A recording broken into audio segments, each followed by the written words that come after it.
CAA को लेकर आम लोगों से संवाद व चर्चा करने के कार्यक्रम में पहुंचे अलीगढ़ सांसद ने विपक्षी पार्टियों पर जमकर निशाना साधा।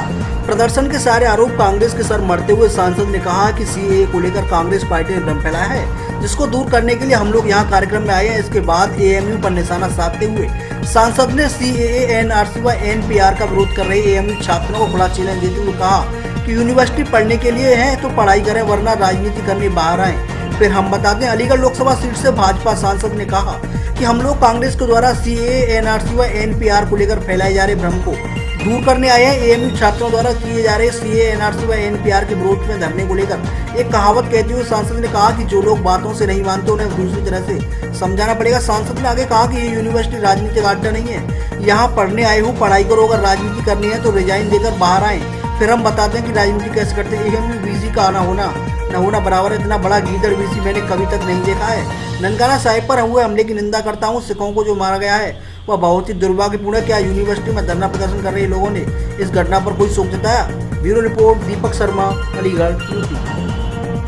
पाकिस्तान बांग्लादेश में रहने वाला और आज कहें कि वहां के लोगों को सदस्यता दी जाए, जो हिंदू, जैन, पारसी जो आएंगे उनको सदस्यता मिलेगी, लेकिन वहां समुदाय पाकिस्तान में मुस्लिम बहुल क्षेत्र है, बंगाल मुस्लिम समुदाय का क्षेत्र है, अफगानिस्तान मुस्लिम क्षेत्र है, ये भारत सभी का देश है। इसलिए मोदी जी ने ये निश्चय लिया कि आने वाले शरणार्थी को सदस्यता मिलेगी, वो काम किया है। मैं निवेदन करूंगा आप लोगों से, मोदी जी को सपोर्ट करने के लिए, आप मोदी जी को सपोर्ट करने के लिए सब अपने हाथ में मोबाइल निकालें और एक मिस कॉल दें। सब हाथ में निकालिए मोबाइल, सब निकालिए, मिस कॉल दीजिए।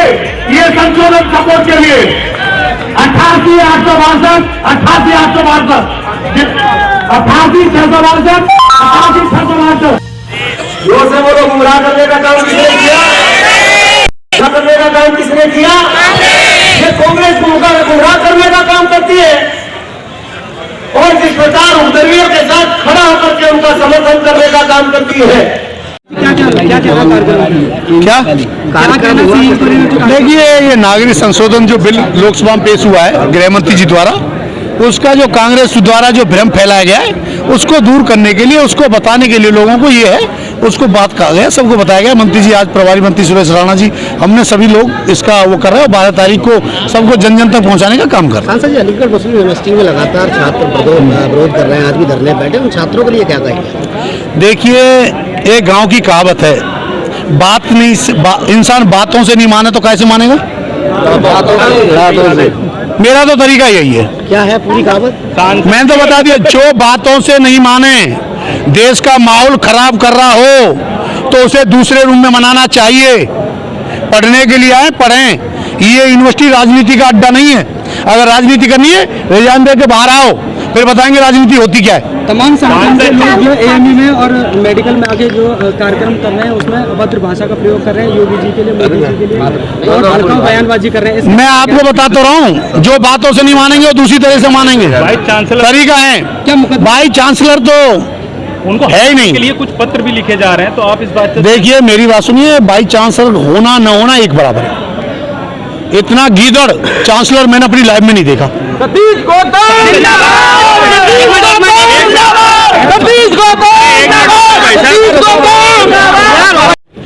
नागरिकता संशोधन कानून के लिए जनजागरण अभियान पूरे देश में भारतीय जनता पार्टी के राष्ट्रीय अध्यक्ष आदरणीय श्री अमित शाह जी के नेतृत्व में, और मैं कह सकता हूं कि देश के यशस्वी गृह मंत्री जी ने और देश के यशस्वी प्रधानमंत्री जी ने जिस प्रकार संसद में तमाम सवालों का जवाब देने का विपक्ष के काम किया है, और गृह मंत्री जी ने कोई भी शंका यदि विपक्ष में किसी के मन में है उस शंका का समाधान करने का काम किया है, और वहां संसद में, राज्यसभा में बिल पास हुआ, उसके बावजूद राजनीतिक स्वार्थ के चलते, वोट बैंक की राजनीति के चलते और एक तरह से लोगों को गुमराह करने का काम राजनीतिक दलों के द्वारा किया गया है, कुछ विपक्षी पार्टियों के द्वारा किया गया है, वो बहुत ही, मैं कह सकता हूँ, एक अलोकतांत्रिक कृत्य है। उनके ये जो कानून है, इसकी सच्चाई, इसकी अच्छाई घर घर जाकर के बताना।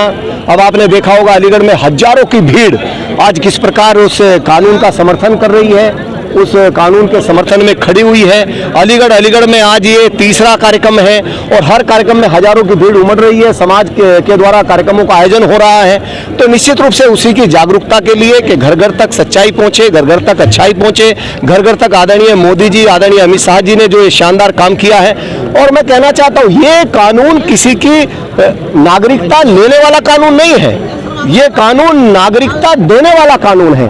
हमारे पड़ोस के जो देश हैं, चाहे वो बांग्लादेश हो, चाहे पाकिस्तान हो, चाहे अफगानिस्तान हो, जहां अल्पसंख्यकों के साथ, चाहे हिंदू हो, चाहे ईसाई हो, चाहे पारसी हो, चाहे सिख हो, चाहे जैन हो, जिनके साथ अत्याचार की पराकाष्ठा है, धार्मिक आधार पर अत्याचार, आर्थिक आधार पर अत्याचार, धर्मांतरण जबरदस्ती करा देना, उन तमाम लोगों के लिए यदि हिंदुस्तान में नागरिकता का द्वार खुला है तो पूरा देश इसका स्वागत कर रहा है। लेकिन कुछ लोग हैं जो राजनीतिक स्वार्थ के चलते, और वो भी वो लोग हैं जो नारे लगाते हैं भारत तेरे टुकड़े होंगे इंशाल्लाह इंशाल्लाह, जो भारत के टुकड़े करने वाले, नारा लगाने वाले लोग हैं, उनके समर्थन में जो राजनीतिक दल आकर के खड़ा होते हैं, वही राजनीतिक दल आज इस कानून के खिलाफ भी खड़े हुए हैं। अच्छा, आज भी अलीगढ़ मुस्लिम यूनिवर्सिटी में छात्र धरना प्रदर्शन के विरोध में